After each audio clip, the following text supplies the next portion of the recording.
iOS 26 Beta 7 has just been released yesterday, and it looks like we're getting now very close to the final release of iOS 26 to the public, which is of course really cool. It's an amazing update. It has drawn a lot of attention from users, and it's the most popular iOS beta ever. So in today's video, we're taking a look at iOS 26 Beta 7. We have some more features to talk about and everything else that you need to know about this update. But before we get into all that, I just want to ask you guys for a favor. Most of you guys that watch my videos are still not subscribed to the channel, so if you're enjoying the videos, you want to see more of them, hit that subscribe button. It really helps a lot. And we're starting with a few new features. Now, the onboarding screen that was first introduced on iOS 26 Beta 6 will be available also on Beta 7, but it now has been changed a bit. Apple has basically tweaked this kind of video, whatever you want to call it, that you see once you have your device updated. This is most likely something that will appear on every device once iOS 26 is released to the public, of course, letting everyone know about the cool new features and the new design of the new iOS 26. Now, in the first video, I'll show you guys a new feature that Apple has added to iOS 26 with this beta, and that will be found right here on the adaptive power section. If you have it enabled, you will also be able to have notifications enabled, so you see the notification when this is actually working on your device, and this is how the notification looks. So this is what you will see when you basically have adaptive power turned on and it's working on your device. It says this iPhone is adjusting performance to help extend your battery life. This will show, of course, on your notification center when you have it enabled under settings. Another change here on the battery section. So on the battery, if you have the charging limit enabled, which you can enable right here, so from 80 to 100% there, if you have it enabled and your iPhone, let's say the limit is at 80%, once it's charged to 80%, it will show you here a text letting you know that your iPhone might occasionally charge to 100% even though you have the charge limit set at 80.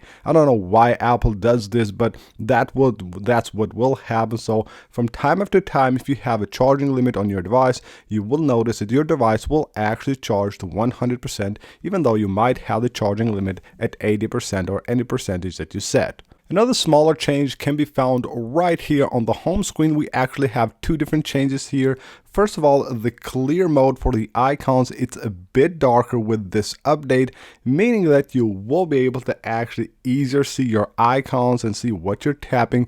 But at the same time, I'm really not a huge fan of this because it removes a bit of the liquid glass effect, which actually is really awesome, and that's what actually makes these icons really good. The same thing has happened with the dock as well. The background of the dock also has a slight less liquid glass effect. Again, it looks cool, but that was better. So the full liquid glass design, in my opinion, should be on its full effect. That's basically what makes this update really great. Another small change here on the settings. If you go to the action button settings right here, when you switch between different modes, and you will basically have here like kind of an iPhone, so it actually has like this effect which shows the screen of the iPhone. That actually has changed now, and you will basically get a new wallpaper with this look, most likely just adjusting to the new update and the new wallpaper. You can see it's kind of like blue or gray. It used to be red. It's basically adjusting with the new wallpaper of iOS 26. And one really cool thing that we got with iOS 26 Beta 6 have been the new animations. Now actually they have been tweaked a bit with Beta 7. They're a bit like more bouncier, and of course that really fast effect right there makes them look really cool, but they're a bit more fluid in my opinion, and also a bit bouncier. So you can see those cards right there, and as you can see, it will actually adjust the animation based on where you have the icon placed on your home screen. And now let's move on to other important stuff when it comes to this update.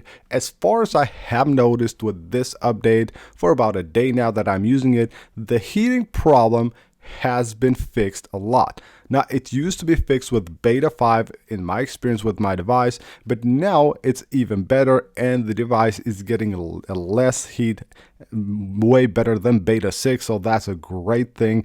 And of course, the performance when your device is not heated, it's actually amazing. Talking about performance, here we have the Geekbench score for iOS 26 beta 7.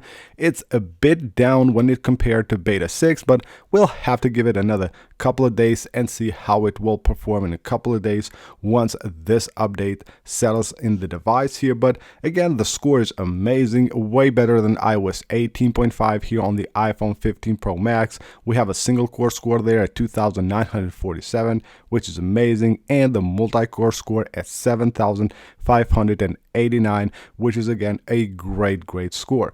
Now, the only thing at this point that we hope Apple will fix or basically improve is the battery life. Even though with beta 6 it's a bit better in my opinion, in my experience here, and it looks like it will be similar with this update as well. So here are basically the times that I've gotten with this device. It's at 89% on the battery health, so of course not the greatest, but 142% right there. You can see 8 hours 11 minutes, 146%, 10 hours 23 minutes. So it's actually not that bad, and in average I think I'm getting about 7.5 to 8 hours with 100% battery, of course when the usage is normal and I'm not using it as heavy, but just like the daily tasks. So not the best ever. Hopefully it will improve. We have a few weeks left until that is released, of course, to the public. Hopefully in the meantime Apple will work on battery life. So what's next for iOS 26? Well, taking a look at the build number of this update, you might think that this is the last beta because it ends with an A, and usually the build number ending with an A indicates that this is the last beta of this cycle.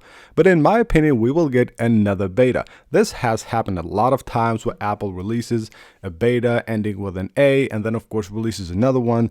That one should end with an A as well. So in my opinion, we're getting another beta next week. So expect, of course, a lot of improvements, but not a lot of new features and changes at this point.